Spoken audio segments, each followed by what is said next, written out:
Hi everyone, I'm doing a reaction video to this video that's received over 1 million views about who is Amanda Knox and is she innocent?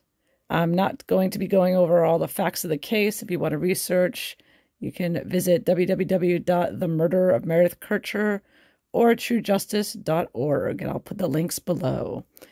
So let's get started. This episode is brought to you by Dashlane. Never forget another password and keep all your credentials secure by signing up for a free account today.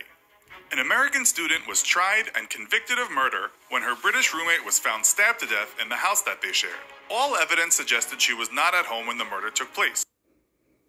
Okay, so this is a very fast-paced video, but the first thing is wrong. It says all evidence suggested she was not at the place. That's not true. There were footprints in blood that were the size of Amanda Knox's feet. Amanda Knox's blood was mixed with Meredith Kircher's in the bathroom, Amanda Knox's DNA in the bathroom.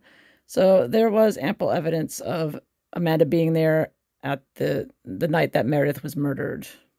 Nevertheless, she was sentenced to a quarter of a century in an Italian prison until she won an appeal and was set free until standing trial once again.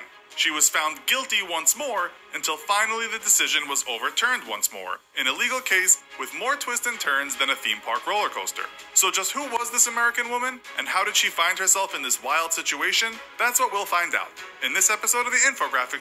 It's so obvious that this is totally biased in Amanda Knox's favor, as if she just went through all this and there was no evidence and she was tried and convicted. And, you know, the Italian justice system is different than the American justice system in that you can't appeal the original verdict. So they go through it a few times. So it's not unusual there. Joe, who was Amanda Knox and is she innocent? Amanda Knox grew up in Seattle with a younger sister and 2 stepsisters. Her mother was a teacher and her father worked in the finance department of a local Macy's. She grew up in a middle-class neighborhood and was an athlete, excelling at soccer and earning the nickname Foxy Knoxy. Amanda first went to Italy when she was a teenager. What they're neglecting to mention is that she was in college when she went to Italy, and right before she left, she received a citation from the police for partying too much because she was drinking heavily and doing drugs. And visited Rome, Pisa, the Amalfi Coast, and the ruins of Pompeii with her family. She became fascinated with the country after reading Under the Tuscan Sun by Frances Mays. She graduated from Seattle Prep School in 2005 and studied linguistics at the University of Washington. She worked part-time jobs to fund an academic year in Italy. Ted Bundy went to the University of Washington too. Amanda was a normal college student. She liked to throw wild parties and was well-liked by her peers. To further her studies in linguistics, she really liked to party. She left Washington for Perugia, Italy. And people who knew her at the time spoke about how heavily she partied, much more than the average student. She was really overboard. She intended to spend a year at a university foreign student program. As things turned out, and she was not part of a foreign student program. When she went to Italy, she went there because she wanted to drink. She wanted to be of legal age to drink. And she was not part of any program with the school at all. She went on her own. She found her own place to live. And then she went to a local language school that was open to everyone. She was not part of a school. She was not part of an exchange program. Unlike the victim, Meredith Kircher was part of the Erasmus program, which was a prestigious program for advanced students. And she went to the University of Perugia. She ended up staying much longer. She roomed with 21-year-old Meredith Kircher from London, who was studying in the same program. A little while... No, Meredith Kircher was not studying in the same program. Meredith Kircher was, one more time, in the Erasmus program at the University of Perugia, which Amanda was not in. She was not in a university. She was taking classes at a local school that was not a university. It was just a regular... a school that anyone could take classes in. It was a very low-level school. It was not a program. After their arrival at Perugia, Amanda and Meredith attended a classical music concert where they bumped into engineering student Rafael Solicito.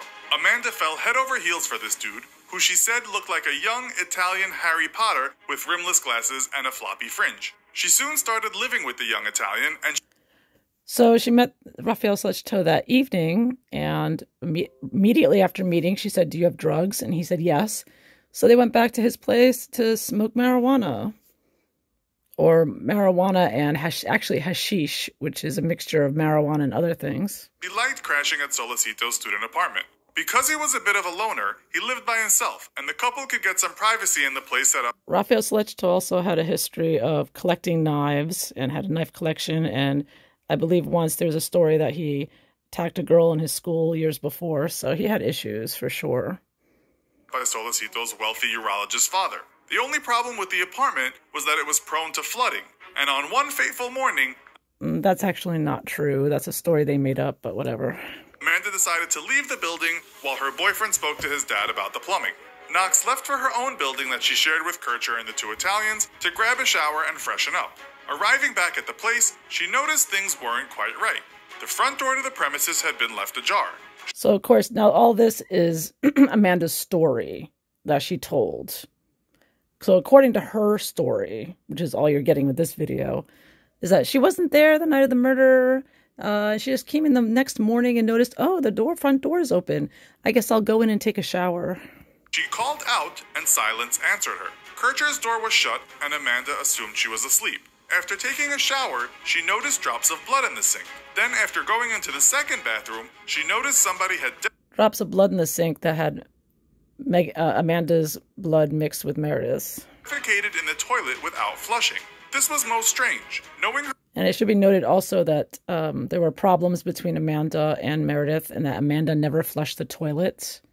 And Meredith was complaining about this. In fact, for the weeks prior leading up to this, Meredith complained numerous times to her family and friends about Amanda not flushing the toilet, and she was trying to figure out how do I approach Amanda about this to tell her to flush the toilet. So apparently Amanda had some real behavioral issues, and Meredith was finding it difficult.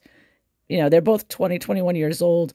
So Meredith was having difficulty figuring out how to deal with Amanda, who obviously was doing drugs, sleeping with different men, and not just Raphael, there were other men. And she was a wild child there, and Meredith was not happy living with her. Her roommates wouldn't have forgotten to flush, she began to panic. She fled back to her Italian lover. She returned later with her boyfriend Solicito to check for signs of a break-in. Her own room appeared to be untouched. They were unable to break into Kircher's room. Solicito called the Italian military police, and 2 officers arrived at the scene. The officers who arrived were postal police officers and not equipped to deal with a violent crime. As a result, the crime scene was botched with untrained officers letting the students roam around, and when they finally broke into the bedroom and found Kircher's body, all the students present ran out onto the street screaming. Both Amanda Knox and Rafael Solicito were taken in for questioning for 5 days. They were heavily interrogated. Amanda's mother... No, everybody was interrogated, not just them. They weren't interrogated, they were questioned. And Amanda and Raphael acted very suspiciously. And also, Amanda knew how, even though without seeing Meredith's body, she knew how she died. She knew her throat had been slit. And there was no way for her to have known that unless she was involved with the crime. So the fact that she knew that right away, other people who were waiting for questioning, knew that she did it. One of the reasons. Pleaded with her to flee the country, but she remained in Perugia despite the increasing implications. She was not able to leave the country. She was a person of interest, and she claims that she could have left, but she couldn't. After heavy questioning, Solicito admitted that Amanda may have been able to leave his apartment at night and go back to her main residence. Cops presented the scenario to Amanda, who signed a report saying that she had indeed returned to the house on the night in question, but later she reported that force was used to acquire confessions from her during... There was no force at all in her questioning. She was under no pressure at all. She wrote it willingly, and she admitted to doing it. The interrogation. Several days later, both Solicito and Amanda were charged with murder. This led to an international controversy, as U.S. forensic experts thought the evidence at the crime scene was flimsy. In fact, not a single piece of Amanda's DNA was found in the room where Meredith Kircher was brutally murdered. No, just Amanda's footprints in blood, and her blood mixed with Meredith's in the bathroom. But, there was a lot of blood in the scene of the murder of Meredith Kircher, and in crime scenes where a lot of blood has been, obviously you stab someone in the neck, there's a lot of blood. And that in those cases, it's not unusual for not being able to find a lot of DNA of the killer. A person would normally shed DNA as he or she sits or walks around a room. Giuliano Mignini, the Italian investigator slash prosecutor and avid Sherlock Holmes fan, was convinced that a woman had committed the crime because the body was found with a blanket covering it. That was one of many, many reasons. Like I said, again, Amanda Knox's footprints in blood, etc. There's like one thing they said that they're just putting this in here to make it seem like that's the only reason. It's like, no. And according to him, a man would never think to cover a body in such a way. The DNA evidence pointed towards Rudy Guade, a friend of the Italians who also lived at the apartment. Guade had been accused of several... Amanda was very friendly with Rudy Guade, and I think she bought drugs from him as well, potentially. burglaries, but was yet to have any convictions. He was arrested in Germany and admitted to being at the murder scene, but stated he didn't kill Kircher. He also said that neither Knox nor Solicito were involved in any way. Despite this, the Italian Sherlock Holmes Mignini was convinced Amanda... No, he didn't say that. He said Amanda and Raphael did it. Knox and Solicito were also murderers. Guade was tried in October 2008. He was found guilty of the murder and sexual assault of Meredith. He was found guilty of being an accomplice to the murder. Rudy Guade was never found to be guilty of doing the murder. He was an accomplice, and it was Amanda Knox, Raphael Solicito, who were found guilty of the murder.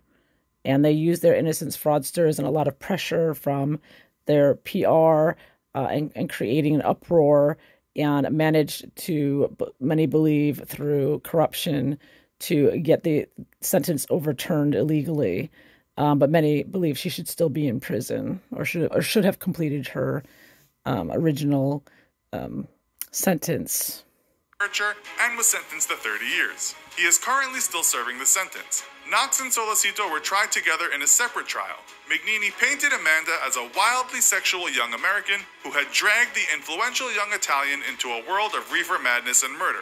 The jury bought the story, and they were sentenced to 25 and 26 years respectively. Support from the media in America helped fund an appeal case. A 2011 appeal was successful, and the pair was freed. However, in a tragic twist, they were once again found guilty in 2014 after the appeal was successfully overturned, and a new trial found the pair guilty once more. The world looked on at a legal case with all the thrills of a soap opera drama. For Amanda, it was more like a horror story. Closure was finally at hand in 2015 when the Supreme Court of Italy acquitted Knox and Solicito of any involvement in the murder. And that acquittal by the Supreme Court, which was not, the Supreme Court was not supposed to be changing verdicts.